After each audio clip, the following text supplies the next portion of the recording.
It's my feel-good breakfast show. And a very warm welcome back. This is your Feel Good Breakfast Show, Expresso on SABC3, as we continue our Women's Month theme. And today we chat to a woman who's been at the forefront of telling South Africa's apartheid stories. Her name, Zubeida Jaffer. She was named one of South Africa's 21 icons and is also currently writing a book where she shows no signs of stopping. And it's great to have you here with us to, I guess, take from your story inspiration. Firstly, the fact, we were talking during the ad break right now. You started varsity at 16 years old, and then at 21 you started your career in journalism and you started telling these South African stories that needed to be told at the time. But what made you decide that journalism was the way that you wanted to make an impact? Actually, it was incidental. I'd written 7 letters to 7 companies when I was a second-year student to try and get a holiday job, and only the August company responded. Yes. I had no thought that I wanted to be a journalist. My dad wanted me to be, but I didn't. And then the August company offered me a holiday job, and then I was hooked. Yes. And then you were saying that how many days or how many months was it into the job that you actually got arrested? 6 months. 6 months into the job, Yes. got arrested, got released, but then you came back and you carried on telling those same stories. What was it that motivated you to carry on doing what you were doing?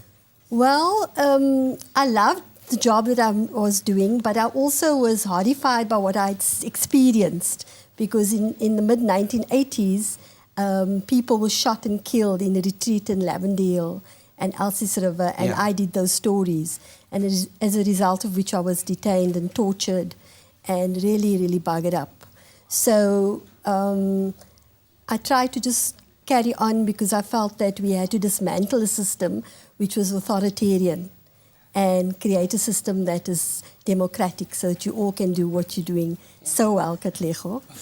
Thank you. We hope that we do carry that torch that you've given to us proudly and that we use it to good effect. But then, going back to your story, you talk about the odds being stacked against you. First of all, you are a woman, and then you're a woman of color on top of that. So everything is stacked up against you. So how did you, as a woman, and especially a Muslim woman at that, manage to stay true to your cause? I was always in a minority. I was always, alone, many times alone in the workplace. Yeah. In fact, in 1996-97, when I was appointed Group Parliamentary Editor for independent newspapers, I was the only woman amongst 21 other editors. And so it was a very lonely place to be, I must say. But I had support from other women in the company. I was given a rough ride by a small group of men who felt that they should have gotten the job. So it's always been sort of a lonely road. But I've learnt a lot, you know. I've really learnt a lot, and under tough conditions. And so I'm not really easily scared. Yes. And I would like you to use that to inspire young ladies out there during this Women's Month, especially those that have a strong voice, that want to make an impact in our communities. What would you say to encourage them to not be afraid? I would say that they say you have to be bold, but you need to tie up your camel. The whole issue is that you need to take precautions and be streetwise, but you also can't be afraid.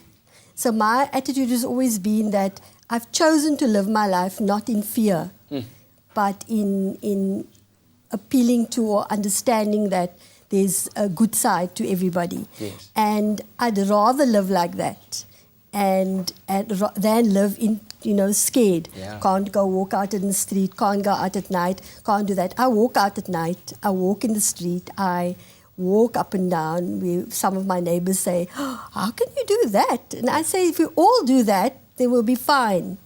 And so I've hoped that I've communicated that to my family and my daughter and my neighbors. Absolutely. And to the broader community that you continue to inspire, thank you very much for joining us this morning. And congratulations with all of the accolades, including the fact that you are, one of South Africa's 21 icons. And all the best for the latest book. It's called Beauty of the Heart, The Life and Times of Charlotte Manya Maxeke, which is available right now? Yes, and it's the story of our first female graduate in the country. Yeah. Fantastic. Thank you so much for being with us this morning, Zubeida. Pleasure. All right, now here is Leanne, another inspirational woman, giving us the news headlines of the day.